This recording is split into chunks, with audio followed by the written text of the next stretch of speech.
بسم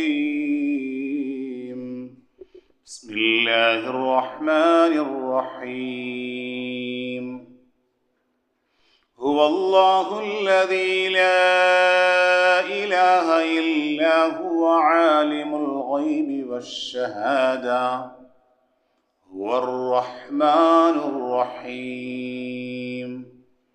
وأيضا قال الله تعالى يا أيها الذين آمنوا اتقوا الله وقولوا قولا سديدا يصلح لكم أعمالكم ويغفر لكم ذنوبكم ومن يطع الله ورسوله فقد فاز فوزا عظيما. ബഹുമാന്യരായ വിശ്വാസിനികളെ, പടച്ച റബ്ബിൻ്റെ വിധിവിലക്കുകളും അവൻ്റെ നിയമ നിർദ്ദേശങ്ങളും നമ്മുടെ രഹസ്യ പരസ്യ ജീവിതത്തിലൊക്കെയും സൂക്ഷിച്ചുകൊണ്ട് നമ്മെ സദാ വീക്ഷിക്കുന്ന ഒരു നാഥൻ നമ്മുടെ ജീവിതത്തിൻ്റെ അഖില മേഖലകളിലും ശ്രദ്ധ പതിപ്പിക്കുന്നുണ്ട് എന്ന ബോധ്യത്തോടെ യഥാർത്ഥ മുത്തഖുകളായി ജീവിതം നയിച്ചു കൊള്ളണമേ എന്ന് ആദ്യമായി സ്വന്തത്തെ മറക്കാതെ നിങ്ങൾ ഓരോരുത്തരോടും സഗൗരവം ഉണർത്തുകയാണ്, വസിയ്യത്ത് ചെയ്യുകയാണ്. പടച്ച റബ്ബ് നാം ജീവിക്കുന്ന കാലമത്രയും യഥാർത്ഥ മുത്തഖുകളിലും മുവഹിദുകളിലും ഉൾപ്പെടുത്തി നമ്മുടെ ജീവിതാവസാനം വരെ തഖ്വയുള്ളവരായി ജീവിതം നയിക്കാൻ അല്ലാഹു സുബ്ഹാനഹു വ തആല നാം ഏവരെയും അനുഗ്രഹിക്കുമാറാകട്ടെ. നമ്മുടെ കേരളം ഇലക്ഷൻ്റെ വല്ലാത്ത ഒരു തീവ്രതയിലും അതിൻ്റേതായ കാര്യങ്ങളുമായി ബന്ധപ്പെട്ട ദിനങ്ങളായിരുന്നു. നമ്മളൊക്കെ ഈ വോട്ട് ചെയ്ത് കഴിഞ്ഞതു മുതൽ നമ്മുടെ മനസ്സിൽ വരുന്ന ചിന്ത, ഞാൻ വോട്ട് രേഖപ്പെടുത്തി, പക്ഷേ അതിൻ്റെ റിസൾട്ട് അറിയണമെങ്കിൽ 2.5 ആഴ്ചയോളം കാത്തിരിക്കണം, മെയ് 4-ാം തീയതി വരെ കാത്തിരിക്കണം. എന്നാൽ സഹോദരങ്ങളെ, നമ്മൾ മാത്രമല്ല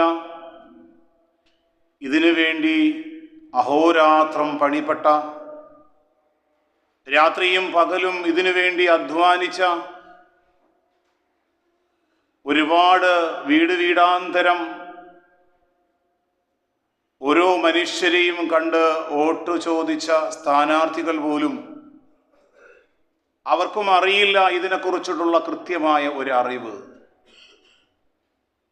എന്നാൽ ഈ അദൃശ്യമായ ഒരു യാഥാർത്ഥ്യത്തെക്കുറിച്ച് കൃത്യമായി അറിയുന്നവൻ ആരാണ്? ഒരു സ്ട്രോക്ക് വന്ന ഒരു സഹോദരനെ അതിവിദഗ്ധനായ ഒരു ന്യൂറോ ഡോക്ടറുടെ മുന്നിലേക്ക് കൊണ്ടുവരുത്തി.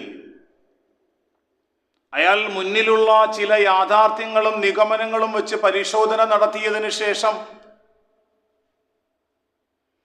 അതിൻ്റെ അകക്കണ്ണ് അദ്ദേഹത്തിന് തിരിച്ചറിയാത്തത് കൊണ്ട് ഒരു MRI എടുക്കാൻ വേണ്ടി ആവശ്യപ്പെടും.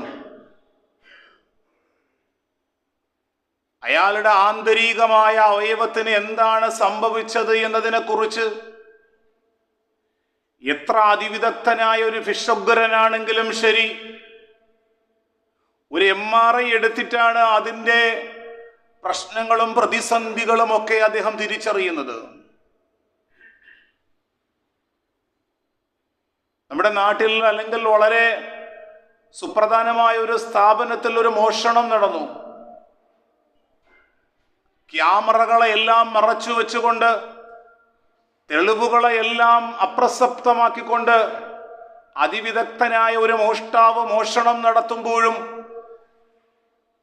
എത്ര വലിയ അന്വേഷണ വിദഗ്ധനാരെങ്കിലും അയാൾ ഇരുട്ടിൽ തപ്പുന്നത് നമുക്ക് കാണാം. എന്നാൽ നാം മനസ്സിലാക്കേണ്ടത്, ഈ ഗൈബിയായ, ഈ അദൃശ്യമായ ഈ കാര്യങ്ങളെക്കുറിച്ച് അറിയുന്നവൻ ആരാണ് സഹോദരങ്ങളെ? വിശുദ്ധ ഖുർആൻ സൂറത്തുൽ ഹശ്റിന്റെ 22-ാമത്തെ വചനം ഖുതുബയുടെ ആമുഖമായി ഞാൻ ഓതിവെച്ച വചനം. ഹുവല്ലാഹുല്ലദീ ലാ ഇലാഹ ഇല്ലാഹു, അവനാണ് നിങ്ങളുടെ രക്ഷിതാവായ അല്ലാഹു, അവനല്ലാതെ മറ്റൊരു ആരാധ്യനുമില്ല എന്ന് പറഞ്ഞിട്ട് അല്ലാഹു പറഞ്ഞത് ആലിമുൽ ഗൈബി വശ്ശഹാദ, ദൃശ്യവും അദൃശ്യവും അറിയുന്നവൻ. നമ്മൾ വോട്ട് ചെയ്ത് 14-20 ദിവസങ്ങൾ കഴിഞ്ഞിട്ടാണ് അതിന്റെ ഫലം അറിയുന്നത്. എന്നാൽ അതിനു മുമ്പേ കൃത്യമായി അറിയുന്നവൻ. അതുപോലെ തന്നെ നാം വിജയിപ്പിച്ച അയാള് നാട്ടിന് ഗുണമാണോ ദോഷമാണോ ചെയ്യുന്നത്? ലോകത്ത് ഏതൊരു അധികാരിയെയും കൊണ്ടുവരുന്നത് അല്ലാഹുവാണ്. നമ്മുടെ നാടിന്റെ അധികാരിയായി നരേന്ദ്രമോദി ഭരിക്കണമെന്ന് തീരുമാനിച്ചത് പടച്ച റബ്ബാണ് സഹോദരങ്ങളെ. ഇവിടെയെല്ലാം നാം മനസ്സിലാക്കേണ്ടത് അദൃശ്യമായ ഗൈബിയായ ജ്ഞാനം അല്ലാഹുവിൽ നിന്ന് മാത്രമാണ്. വിശുദ്ധ ഖുർആൻ മറ്റൊരു സ്ഥലത്ത് സൂറത്തുൽ ബഖറയുടെ ഏറ്റവും സുപ്രധാനമായ ആയത്ത്, നമ്മളൊക്കെയും പാരായണം ചെയ്യുന്ന ആയത്തുൽ കുർസി, യഅലമു മാ ബൈന ഐദീഹിം വമാ ഖൽഫഹും വലാ യുഹീതൂന ബിശൈഇൻ മിൻ ഇൽമിഹി ഇല്ലാ ബിമാ ശാ. യഅലമു, അവനാണ് അറിയുന്നവൻ, മാ ബൈന ഐദീഹിം വമാ ഖൽഫഹും, നിങ്ങൾക്ക് മുന്നിലുള്ളതും നിങ്ങൾക്ക് പിന്നിലുള്ളതും, ഇപ്പോ നമ്മുടെ മുന്നിൽ നടക്കുന്നതും ഇനി നാളെയുടെ രഹസ്യങ്ങളും അറിയുന്നവൻ അല്ലാഹു മാത്രമാണ്. വലാ യുഹീതൂന ബിശൈഇൻ മിൻ ഇൽമിഹി ഇല്ലാ ബിമാ ശാ. അവന്റെ ജ്ഞാനത്തിൽ നിന്നും അവൻ അറിയിച്ചു കൊടുക്കുന്നവർക്കല്ലാതെ മറ്റൊരാൾക്കും തന്നെ ഒരു കാര്യവും, ഒരു അദൃശ്യമായ കാര്യവും അറിയുകയില്ല സഹോദരങ്ങളെ. ഇവിടെ നാം മനസ്സിലാക്കേണ്ടത് വിശുദ്ധ ഖുർആനിലൂടെ ചില മനുഷ്യർക്ക് അറിയാൻ കഴിയാതെ ഇരുന്ന വലിയ ഖുർആനിന്റെ പ്രഖ്യാപനങ്ങൾ, ഖുർആനിന്റെ മുന്നറിയിപ്പുകൾ, ശുഭപ്രതീക്ഷകൾ. ഒരു യുദ്ധത്തിന്റെ സാഹചര്യത്തിൽ റോം പരാജയപ്പെട്ടു. ആ റോം പരാജയപ്പെട്ടപ്പോൾ വിശുദ്ധ ഖുർആനിന്റെ ഒരു വലിയ പ്രവചനമായിരുന്നു, അന്നത്തെ മനുഷ്യർക്ക് ചിന്തിക്കാൻ കഴിയാത്ത ഒരു വലിയ പ്രഖ്യാപനവും പ്രവചനവുമായിരുന്നു. റോമാക്കാർ പരാജയപ്പെട്ടിരിക്കുന്നു. എന്നിട്ട് വിശുദ്ധ ഖുർആൻ പറയുകയാണ്, ഫീ അദ്നൽ അർളി വഹും മിൻ ബഅദി ഗലബിഹിം സയഗ്ലിബൂൻ. ഫീ അദ്നൽ അർളി, അവർ അടുത്ത് തന്നെ, വഹും മിൻ ബഅദി ഗലബിഹിം സയഗ്ലിബൂൻ, വഹും മിൻ ബഅദി, അവർ പിന്നീട് വിജയിക്കുക തന്നെ ചെയ്യും. എപ്പോഴാണ്? ഫീ ബിളഇ സിനീൻ, ഏതാനും വർഷങ്ങൾക്കുള്ളിൽ. വിശുദ്ധ ഖുർആനിന്റെ പ്രഖ്യാപനമായിരുന്നു, ലില്ലാഹിൽ അംറു മിൻ ഖബ്ലു വമിൻ ബഅദു, അല്ലാഹുവിലാണ് ഇപ്പോൾ നടക്കുന്നതും ഇനി നടക്കാൻ പോകുന്നതുമായ കാര്യങ്ങളെ കുറിച്ചിട്ടുള്ള അറിവ്. വിശുദ്ധ ഖുർആനിന്റെ വളരെ നേരത്തെയുള്ള ഒരു പ്രഖ്യാപനമായിരുന്നു. ഏതാനും വർഷങ്ങൾ കഴിയുമ്പോൾ റോം വിജയിക്കുകയും ചെയ്തു. ഖുർആൻ അല്ലാഹു സുബ്ഹാനഹു വ തആല മനുഷ്യരെ ബോധ്യപ്പെടുത്തുന്നത് അദൃശ്യമായ ജ്ഞാനങ്ങൾ, ഗൈബിയായ കാര്യങ്ങൾ അതല്ലാഹു മാത്രമേ അറിയൂ. എന്നാൽ നാം ജീവിക്കുന്ന ഈ പുതിയ കാലത്ത് സഹോദരങ്ങളെ, നമ്മുടെ മുന്നിൽ പല മനുഷ്യരും ഞങ്ങൾക്ക് മറഞ്ഞ കാര്യങ്ങൾ അറിയാം, നിങ്ങളുടെ ഭാവി പ്രതിസന്ധികളെ കുറിച്ച് ഞങ്ങൾക്കറിയാം, നിങ്ങളുടെ ജീവിതത്തിന്റെ പ്രതിസന്ധികൾ ഞങ്ങളുടെ മുന്നിൽ നിരത്തിയാൽ നിങ്ങളുടെ പ്രശ്നങ്ങൾ ഞങ്ങൾ പരിഹരിക്കാമെന്ന് ഏറ്റവും ചെറിയ രൂപത്തിൽ പറയുന്നവർ മുതൽ വലിയ വലിയ പുരോഹിതന്മാരും പ്രവാചകന്മാരുടെ പരമ്പര അവകാശപ്പെടുന്ന തങ്ങന്മാരും ഈ സമൂഹത്തെ ചൂഷണം ചെയ്യുന്നത് കാണാം. നമ്മുടെ നഗരമധ്യങ്ങളിലൂടെ യാത്ര ചെയ്യുമ്പോൾ എന്തെങ്കിലും ഉപജീവനത്തിനു വേണ്ടി ഒരു ചെറിയ കൂടിൻ്റെ ഉള്ളിൽ തത്തമ്മയും അതിൻ്റെ മുന്നിൽ കുറച്ച് ചീട്ടുകളുമായിട്ട് ഭാവി പ്രവചിക്കാൻ വേണ്ടി അത്താഴ പട്ടിണിക്കാരായ ചില മനുഷ്യരിയ്ക്കുന്നത് കാണാം. അവിടെ പോയിട്ട് ചില മനുഷ്യർ അവരുടെ ഭാവി എന്താണെന്ന് അറിയുന്നതിന് വേണ്ടിയിട്ട് ആ ചെറിയ കൂടിൻ്റെ ഉള്ളിൽ നിന്ന് ആ തത്തമ്മ പുറത്തേക്ക് ഇറങ്ങിയിട്ട് ആ തത്ത ആ ചീട്ടുകളിൽ നിന്നൊരു ചീട്ടെടുക്കും. നിങ്ങളുടെ ഭാവി ഇന്ന ഇന്ന കാര്യങ്ങളാണ്, ഇന്ന ഇന്ന ഐശ്വര്യങ്ങളുണ്ടാകും, ഇന്ന ഇന്ന മരണങ്ങൾ നിങ്ങൾക്കുണ്ടാകും. ഇങ്ങനെ ആ മനുഷ്യൻ പറയുമ്പോൾ അത് കേട്ട് വിശ്വസിക്കുന്ന ഒരുപാട് മനുഷ്യരുണ്ട്. എന്നാൽ സഹോദരങ്ങളെ, പലപ്പോഴും പ്രതിസന്ധികളും ബുദ്ധിമുട്ടുകളും വരുമ്പോഴാണ് രാവിലെ നമ്മുടെ വീടിൻ്റെ ഉമ്മറത്തേക്ക് എഴുന്നേറ്റപ്പോ എന്തോ ചില ജപങ്ങളും അതുപോലെ മന്ത്രങ്ങളും നടത്തിയ ഒരു കുപ്പി നമ്മുടെ വീടിൻ്റെ ഉമ്മറത്ത് കണ്ടു. നമ്മുടെ വീടിൻ്റെ പറമ്പിൽ ചില അറബിക് വചനങ്ങളൊക്കെ എഴുതിയ ഒരു മുട്ട കണ്ടു. നമ്മുടെ മനസ്സ്, ഈമാൻ ബലഹീനമായവരുടെ മനസ്സ്, ഹൃദയത്തിന്റെ അകത്തളങ്ങളിൽ തൗഹീദ് ഉറച്ചിട്ടില്ലാത്ത മനുഷ്യരുടെ മനസ്സ് അവിടെ ഭയവിഹ്വലമാകുന്നത് കാണാൻ കഴിയും. അത്തരം സന്ദർഭങ്ങളിലാണ് ഈ സമൂഹത്തെ ചൂഷണം ചെയ്യുന്ന ഇത്തരം പുരോഹിതന്മാരുടെയും ഇത്തരം ബീവിമാരുടെയും അടുക്കലൊക്കെ മനുഷ്യർ എത്തിപ്പെടുന്നത്. വിശ്വാസികൾ അവരുടെ വിശ്വാസത്തെ മുച്ചൂടം തകർത്ത് കളയുന്ന അന്ധവിശ്വാസങ്ങളിലേക്ക് മനുഷ്യൻ എത്തിപ്പെടുന്നത് സഹോദരങ്ങളെ. കാരണം പലപ്പോഴും ഇത്തരം യാഥാർത്ഥ്യങ്ങളെ കുറിച്ച് പഠിക്കുമ്പോൾ അതെല്ലാം മിഥ്യാധാരണയാണെന്ന് നമുക്ക് മനസ്സിലാക്കാൻ കഴിയും. തിരുവനന്തപുരത്തെ വളരെ പ്രശസ്തനായ, വളരെ പേരുകേട്ട ഒരു ജ്യോത്സ്യൻ, അദ്ദേഹത്തിന്റെ മകളെ 3-4 ദിവസം കാണാതെയായി. എവിടെയാണെന്നറിയില്ല. നിയമപാലകർ ആ ജ്യോത്സ്യനോട് കാര്യം പറഞ്ഞു. ഈ തിരുവനന്തപുരം സിറ്റിയിലെ പലർക്കും കാര്യങ്ങൾ പറഞ്ഞു കൊടുക്കുന്ന, എന്തൊക്കെയാണെന്ന് മറഞ്ഞ കാര്യങ്ങൾ പറഞ്ഞു കൊടുക്കുന്ന നിങ്ങൾക്ക് സ്വന്തം മകള് നഷ്ടപ്പെട്ടു പോയപ്പോ അത് എവിടെയാണെന്ന് അറിയാൻ കഴിയാത്ത നിങ്ങളാണോ ഈ മനുഷ്യരുടെ ഭാവി പ്രവചിക്കുന്ന നിങ്ങൾ? ഇവിടെയാണ് സഹോദരങ്ങളെ പലപ്പോഴും വിശ്വാസികളും അബദ്ധത്തിൽ പോയി വീഴുന്നത്. കാരണം കച്ചവടത്തിൽ നഷ്ടം വരുമ്പോൾ, മകളുടെ വിവാഹം 3, 4, 5 ആലോചനകളൊക്കെ വന്നിട്ട് ഒന്നും അങ്ങോട്ട് ഉറയ്ക്കുന്നില്ല. എനിക്ക് ചില പ്രശ്നങ്ങളുണ്ടെന്ന് തോന്നുന്നു. പ്രശ്നങ്ങൾ മുന്നിൽ വെച്ച് നോക്കുന്ന ചില ആൾക്കാരെ എനിക്ക് സമീപിക്കണം. കബഡി നിരത്തുന്നവരോടും അതുപോലെ അറബിക് മാന്ത്രികമെന്നും അതുപോലെ തന്നെ ജ്യോത്സ്യമെന്നും പറഞ്ഞ് ചില മൗലവിമാരും പുരോഹിതന്മാരുടെയും ഒക്കെ അടുക്കലേക്ക് പോയിട്ട് അവിടെ ചില അറബിക് മന്ത്രങ്ങളും തന്ത്രങ്ങളും ഒക്കെ കാട്ടുമ്പോൾ ഈ സാധുവായ മനുഷ്യൻ അവിടെ പെട്ടുപോകുന്നത് കാണാം. ആ ജ്യോത്സ്യനെ സമീപിക്കാൻ വേണ്ടി ചെല്ലുമ്പോൾ തൊട്ടടുത്തിരിക്കുന്ന സഹോദരൻ പറയും, ഞാൻ ഇന്ന ജില്ലയിൽ നിന്നാണ് വരുന്നത്, ഇത്രയും ദൂരത്ത് നിന്ന്. എൻ്റെ പ്രശ്നങ്ങൾ ഇന്ന പ്രശ്നങ്ങളാണ്, താങ്കളുടെ പ്രശ്നങ്ങൾ എന്താണെന്ന് ചോദിക്കുമ്പോൾ അയാൾ മനസ്സ് തുറന്ന് ആ പ്രശ്നങ്ങൾ അങ്ങോട്ട് പറയും. ഈ പ്രശ്നങ്ങൾ ആ ചോദിച്ചറിയുന്ന ആ മനുഷ്യന്റെ ചെവിയിലേക്ക് എത്തും.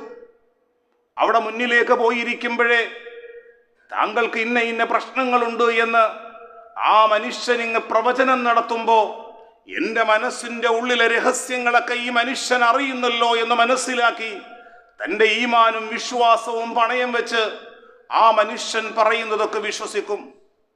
ഒരുപക്ഷെ ആ മനുഷ്യൻ പറയും, നിങ്ങളുടെ സഹോദരൻ നിങ്ങളുടെ കുടുംബത്തിൽ ഇന്ന പ്രതിസന്ധികൾ ചെയ്തു വച്ചിരിക്കുകയാണ്, അതിന് ഇന്ന ക്രിയകൾ നിങ്ങൾ ചെയ്യേണ്ടതുണ്ട്. ഈ അടുത്ത കാലത്ത് സ്വന്തം മകളെ വിവാഹം ചെയ്ത് ഏൽപ്പിച്ചിട്ട് ആ മനുഷ്യൻ ഇത്തരം ഒരു ചോദിച്ചറിയുന്ന ഒരു മനുഷ്യന്റെ അടുക്കലേക്ക് പോയിട്ട്, നിങ്ങളുടെ ജീവിതത്തിൽ നിങ്ങളുടെ പങ്കാളിയായ നിങ്ങളുടെ ഭാര്യയാണ് നിങ്ങൾക്ക് ഇപ്രകാരമുള്ള കാര്യങ്ങളൊക്കെ ചെയ്തു വച്ചിരിക്കുന്നു എന്നറിയുമ്പോൾ യാതൊരു അറിവുമില്ലാതെ ആ പെൺകുട്ടിയെ ഡൈവോഴ്സ് ചെയ്യുന്നൊരവസ്ഥ. എന്നാൽ പ്രവാചകൻ സല്ലല്ലാഹു അലൈഹി വസല്ലമ തങ്ങൾ ഉണർത്തി, മൻ അത അർറാഫൻ, ഒരു മനുഷ്യൻ ഒരു ജ്യോത്സ്യനെ സമീപിക്കുന്നു, അല്ലെങ്കിൽ മന്ത്രങ്ങളും തന്ത്രങ്ങളും ഒക്കെ പറഞ്ഞ് മനുഷ്യരെ ചൂഷണം ചെയ്യുന്ന പുരോഹിതന്മാരെയും തങ്ങന്മാരുടെയോ അല്ലെങ്കിൽ ബീവിമാരെയോ അടുക്കൽ സമീപിക്കുന്നു, ഫസഅലഹു അൻ ശൈഇൻ, അയാളുടെ അടുക്കൽ തന്റെ വിഷമങ്ങളും പ്രയാസങ്ങളും പറഞ്ഞപ്പോ അയാൾ ചില കാര്യങ്ങൾ നിർദ്ദേശിച്ചു പറഞ്ഞു കൊടുത്തു, ഫസദ്ദഖഹു, അത് കേട്ട് അയാൾ വിശ്വസിച്ചു. അങ്ങനെ നീ വിശ്വസിച്ചാൽ ലം തുഖ്ബല ലഹു സ്വലാതൻ 40 യൗമ, പ്രവാചകൻ സല്ലല്ലാഹു അലൈഹി വസല്ലം തങ്ങൾ പഠിപ്പിക്കുന്നു, 40 ദിവസം നിന്റെ കർമ്മങ്ങൾ അല്ലാഹു സ്വീകരിക്കുകയില്ല. ഒരു ജ്യോത്സ്യനെ സമീപിച്ച് ആ ജ്യോത്സ്യൻ പറയുന്നത് നീ വിശ്വസിച്ചാൽ നിന്റെ കുടുംബത്തിലെ ഇന്ന വ്യക്തിയാണ് നിനക്ക് ദോഷം ചെയ്തു വച്ചിരിക്കുന്നത്, അല്ലെങ്കിൽ നിന്റെ ജീവിത പങ്കാളിയാണ്, ഇങ്ങനെ പറയുന്നത് നീ വിശ്വസിക്കൽ, അഥവാ ഇത്തരം ജ്യോത്സ്യന്മാരെ സമീപിക്കൽ, സഹോദരങ്ങളെ, വിശുദ്ധ ഖുർആനിലൂടെ അല്ലാഹു നമ്മെ പഠിപ്പിക്കുന്നത് നമ്മുടെ ജീവിതത്തിന്റെ അദൃശ്യമായ കാര്യങ്ങൾ നാം എവിടെ വെച്ച് മരണപ്പെടും. നമ്മുടെ ജീവിതത്തിൽ നന്മയാണോ തിന്മയാണോ? നമസ്കാരം കഴിഞ്ഞ് നാം പറയുന്നത് അല്ലാഹുമ്മ ലാ മാനിഅ ലിമാ അഅ്തൈത് വലാ മുഅ്തിയ ലിമാ മനഅത്, റബ്ബേ നീ നൽകിയത് തടയുന്നവനായി ഒരാളുമില്ല, നീ തടഞ്ഞതിനെ നൽകുന്നവനായി ഒരാളുമില്ല. സർവ്വതും സംവിധാനിക്കുന്നവൻ അല്ലാഹുവാണ് എന്ന ബോധ്യമാണ് ഒരു വിശ്വാസി പ്രഖ്യാപിക്കുന്നത് സഹോദരങ്ങളെ. എന്നാൽ അല്ലാഹുവിന്റെ റസൂൽ സല്ലല്ലാഹു അലൈഹി വസല്ലമ തങ്ങൾ ഒരു സദസ്സിലേക്ക് കയറി വരുമ്പോ അവിടുത്തെ ചെറിയ മക്കൾ പാട്ടുപാടുന്നു. എന്താണ് ആ പാട്ടിന്റെ ആശയം? ഞങ്ങളിലേക്ക് ഒരു പ്രവാചകൻ ഇതാ കടന്നു വരുന്നു, നാളെയുടെ രഹസ്യങ്ങൾ അറിയുന്ന പ്രവാചകൻ, നാളെയുടെ രഹസ്യങ്ങളും ഇനി ഭാവിയിൽ സംഭവിക്കാൻ പോകുന്ന കാര്യങ്ങളും അറിയുന്ന പ്രവാചകനാണ് ഞങ്ങളുടെ അടുക്കലേക്ക് വന്നത് എന്ന് പാട്ടുപാടുമ്പോൾ അള്ളാഹുവിന്റെ റസൂൽ ആ കുട്ടികളെ തിരുത്തുകയാണ്. മക്കളെ, ആ വരി നിങ്ങൾ പാടരുത്. നാളെയുടെ രഹസ്യങ്ങൾ എനിക്കറിയില്ല, ഇനി വരാൻ പോകുന്ന കാര്യങ്ങളെ കുറിച്ച് എനിക്കറിയില്ല. ആ ചെറിയ മക്കളെ അള്ളാഹുവിന്റെ റസൂല് തിരുത്തുകയാണ്.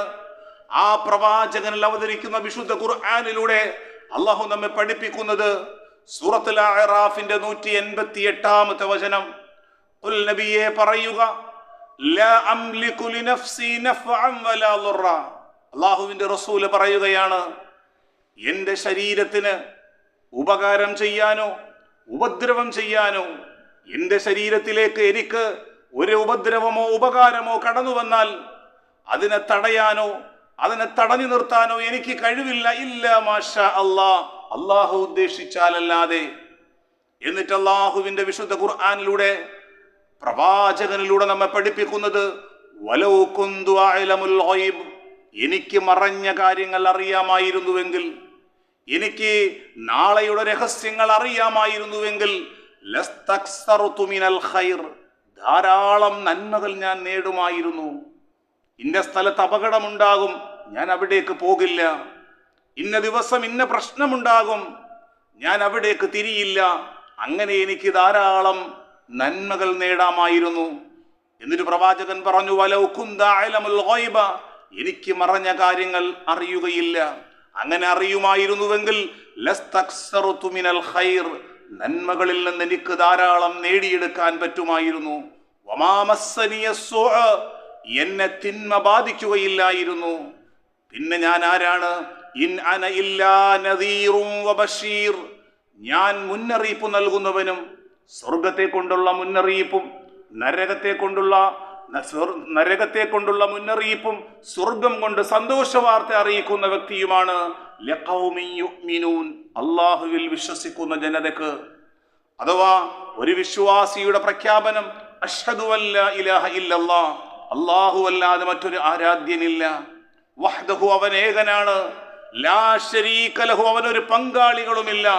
എന്റെ ഭാവി ഭൂത വർത്തമാനങ്ങളെ കുറിച്ച്, എന്റെ ജീവിതത്തിൽ ഉണ്ടാകുന്ന ഉപകാരങ്ങളെ കുറിച്ചും എന്റെ ജീവിതത്തിൽ ഉണ്ടാകുന്ന അപകടങ്ങളെ കുറിച്ചും അറിയുന്നവൻ ഒരു ജ്യോത്സ്യനും ഒരു തെങ്ങളും ഒരു പുരോഹിതനുമില്ല, എല്ലാം അറിയുന്നവൻ അല്ലാഹുവാണ് എന്ന ഒരു വലിയ പ്രഖ്യാപനമാണ് സഹോദരങ്ങളെ.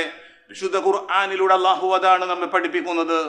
പലപ്പോഴും അള്ളാഹുവിന്റെ റസൂലിന്റെ കുടുംബമാണ്, ഞങ്ങൾ തങ്ങന്മാരാണ്, ഞങ്ങൾ സയ്യിദന്മാരാണ്, ഞങ്ങൾക്ക് പല മറഞ്ഞ കാര്യങ്ങളും അറിയാം, ഞങ്ങൾക്ക് പല അനുഗ്രഹങ്ങളുമുണ്ട്.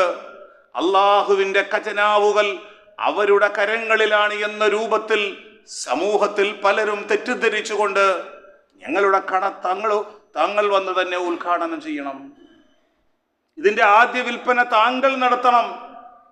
കാരണം അവരുടെ ധാരണ അള്ളാഹുവിന്റെ റസൂലിന്റെ കുടുംബമാണ്, എന്തൊക്കെയോ ഐശ്വര്യവും ധന്യതയും നമ്മുടെ വീട്ടിലുണ്ടാകും, നമ്മുടെ സ്ഥാപനത്തിലുണ്ടാകുമെന്നാണ്. എന്നാൽ അള്ളാഹുവിന്റെ റസൂലിലൂടെ അവതരിച്ച വിശുദ്ധ ഖുർആൻ സൂറത്തുൽ അൻആമിന്റെ 50-ാമത്തെ വചനം നമ്മെ ഓർമ്മപ്പെടുത്തുന്നത്, ഖുൽ പറയുക പ്രവാചകരെ, ലാ അഖൂലു ലക്കും ഇൻദി ഖസാഇനുല്ലാഹ്, അള്ളാഹുവിന്റെ ഖജനാവുകൾ എന്റെ കരങ്ങളിലാണെന്ന് ഞാൻ നിങ്ങളോട് പറയുകയില്ല. വലാ അഅലമുൽ ഗൈബ, അദൃശ്യമായ കാര്യം എനിക്കറിയുകയില്ല. വലാ അഖൂലു ലക്കും ഇന്നി മലക്കുൻ, ഞാനൊരു മലക്കാണ്, ഞാനൊരു മാലാഖയാണെന്നും നിങ്ങളോട് പറയുന്നില്ല. ഇന്നത്തബിഉ ഇല്ലാ മാ യൂഹാ ഇലയ്യ, എന്താണ് അള്ളാഹുവിന്റെ റസൂലിന്റെ പ്രത്യേകത? വാനലോകത്ത് നിന്ന് അള്ളാഹു അറിയിച്ചു കൊടുക്കുന്ന ആ വഹി എന്താണോ അതാണ് ഞാൻ പിൻപറ്റുന്നത്. അള്ളാഹുവിനെ മാത്രമാണ് ആരാധിക്കേണ്ടതെന്ന വഹി. അതുപോലെ നമസ്കാരത്തെക്കുറിച്ച്, പരലോകത്തെക്കുറിച്ച്, ഞാൻ ഈ ജീവിതത്തിൽ ഓരോ മനുഷ്യരും സൂക്ഷിക്കേണ്ട ഹലാലു ഹറാമുകളെ കുറിച്ച്, അള്ളാഹു എന്താണോ എനിക്ക് ബോധനം നൽകുന്നത് അതുമാത്രമാണ് ഞാൻ പിൻപറ്റുന്നത്. എന്നിട്ട് അള്ളാഹു ചോദിക്കുന്നത്, കാഴ്ചയുള്ളവനും കാഴ്ചയില്ലാത്തവനും സമമാകുമോ? ചിന്തിച്ചു നോക്കുക സഹോദരങ്ങളെ. കാഴ്ചയുള്ളവരെ സംബന്ധിച്ചിടത്തോളം അള്ളാഹുവിനെ മനസ്സിലാക്കിയ വ്യക്തി, അള്ളാഹുവിന്റെ റസൂൽ ആരാണ് എന്ന് മനസ്സിലാക്കിയ വ്യക്തി, എന്റെ ജീവിതത്തിന്റെ അദൃശ്യമായ ഭാവി ഭൂത വർത്തമാനങ്ങൾ അറിയുന്നവൻ അള്ളാഹു മാത്രമാണ്, അവനല്ലാതെ മറ്റൊരാളും അറിയുകയില്ല. ഇത് മനസ്സിലാക്കിയ വ്യക്തിയാണ് അള്ളാഹു ഇവിടെ പറഞ്ഞത്, കാഴ്ചയുള്ളവനും കാഴ്ചയില്ലാത്തവനും തമ്മിൽ സമമാകുമോ? അഫലാ തതഫക്കറൂൻ, നിങ്ങൾ ചിന്തിക്കുന്നില്ലേ, നിങ്ങൾ മനസ്സിലാക്കുന്നില്ലേ? അള്ളാഹുവിന്റെ വിശുദ്ധമായ ഖുർആനിലൂടെ റബ്ബ് ഉണർത്തുന്നത്, നമ്മുടെ ജീവിതത്തിന്റെ എല്ലാ ഭാവി ഭൂത വർത്തമാനങ്ങളെ കുറിച്ചും അറിയുന്നവൻ നമ്മുടെ നാട്ടിലെ പുരോഹിതന്മാരോ അതുപോലെ ജ്യോത്സ്യന്മാരോ കാലം നോക്കുന്നവരോ അല്ല. അത്തരം കാര്യങ്ങളിലേക്ക് ഒരു വിശ്വാസി ഒരിക്കലും കടന്നു പോകാൻ പാടില്ല. ഏതേത് സന്ദർഭങ്ങളിലും ഒരു വിശ്വാസി പ്രതിസന്ധികളിൽ അഭയം തേടുന്നത് റബ്ബിലേക്കാണ്. വിശുദ്ധ ഖുർആനിലൂടെ അല്ലാഹു പഠിപ്പിച്ചു, ഒരു വിശ്വാസിയെ സംബന്ധിച്ചിടത്തോളം അവനൊരു പ്രയാസവും ഒരു മുസീബത്തും തന്നെ ബാധിക്കുന്നതല്ല അള്ളാഹു എഴുതപ്പെട്ടതല്ലാതെ. ഇല്ലാ മാ കതബല്ലാഹു ലനാ ഹുവ മൗലാന, അവനാണ് എൻ്റെ യജമാനൻ, എനിക്കെൻ്റെ ജീവിത പങ്കാളിയെ നൽകുന്നവർ. അത് നന്നാകുമോ അത് ദോഷകരമാകുമോ എന്നറിയുന്നവൻ അള്ളാഹുവാണ്. നന്മയായിരിക്കുവാൻ നാം പ്രാർത്ഥിക്കേണ്ടത് അള്ളാഹുവിനോടാണ്. ഒരു വിശ്വാസിയെ സംബന്ധിച്ചിടത്തോളം, ഒരു മുഅ്മിനിനെ സംബന്ധിച്ചിടത്തോളം അവന്റെ വിശ്വാസം എപ്രകാരമാണ് എന്ന് പ്രവാചകൻ നമ്മെ പഠിപ്പിക്കുന്നു. ഏത് പ്രതിസന്ധി വന്നാലും പ്രഭാതത്തിൽ ഒരു വിശ്വാസി റബ്ബിനോട് പ്രാർത്ഥിക്കുന്നത്, അല്ലാഹുവേ, ഞാനും എൻ്റെ കുടുംബവും പട്ടിണിയില്ലാതെ ഈ ഭൂമിയിൽ ജീവിക്കുന്നു. യാ ഹയ്യു യാ ഖയ്യൂം, എന്നെന്നും ജീവിപ്പിക്കുന്നവനും എല്ലാം നിയന്ത്രിക്കുന്നവനുമായ അല്ലാഹുവേ, ബിറഹ്മതിക അസ്തഗീസ്, നിന്നോട് ഞാൻ എൻ്റെ ഒരു അപേക്ഷ വയ്ക്കുകയാണ്. എന്താണ് അപേക്ഷ? മലക്കുകളോടല്ല, ജിന്നുകളോടല്ല, മരിച്ചുപോയ മഹാന്മാരോടല്ല, ജ്യോത്സ്യന്മാരോടല്ല, പിന്നെ ആരോടാണ്? ബിറഹ്മതിക അസ്തഗീസ്, അല്ലാഹുവേ, നിന്റെ കാരുണ്യം കൊണ്ട് ഞാൻ നിന്നോടൊരു സഹായം ചോദിക്കുന്നു. എന്താണ് ആ സഹായം? വഅസ്ലിഹ് ലി ശഅനി കുല്ല, എൻ്റെ ജീവിതത്തിലെ എല്ലാ കാര്യങ്ങളും നീ നന്നാക്കി തരണമേ റബ്ബേ. എൻ്റെ കച്ചവടം, എൻ്റെ ഉദ്യോഗം, എൻ്റെ തൊഴില്, എൻ്റെ മക്കൾ, അതിൻ്റെ ഭാവി എന്താണെന്ന് എനിക്കറിയില്ല റബ്ബേ. അതെല്ലാം അസ്ലിഹ് ലി ശഅനി കുല്ല വലാ തക്ൽനി ഇലാ നഫ്സി തുർഫത ഐൻ, എൻ്റെ കണ്ണ് ഒന്ന് അടച്ചു തുറക്കുന്ന സമയം പോലും എന്നിലേക്ക് നീ ആ കാര്യങ്ങൾ ഏൽപ്പിക്കല്ല റബ്ബേ. എൻ്റെ കാര്യങ്ങളെല്ലാം നീ ഏറ്റെടുത്ത് നടത്തണമേ. ഒരു വിശ്വാസിയുടെ പ്രാർത്ഥനയാണ് സഹോദരങ്ങളെ. പ്രതിസന്ധികൾ വരുമ്പോഴാണ് കഷ്ടനഷ്ടങ്ങൾ വരുമ്പോഴാണ് ജീവിതത്തിൽ ഉറങ്ങാൻ കഴിയാത്ത വേദനകളും പ്രയാസങ്ങളും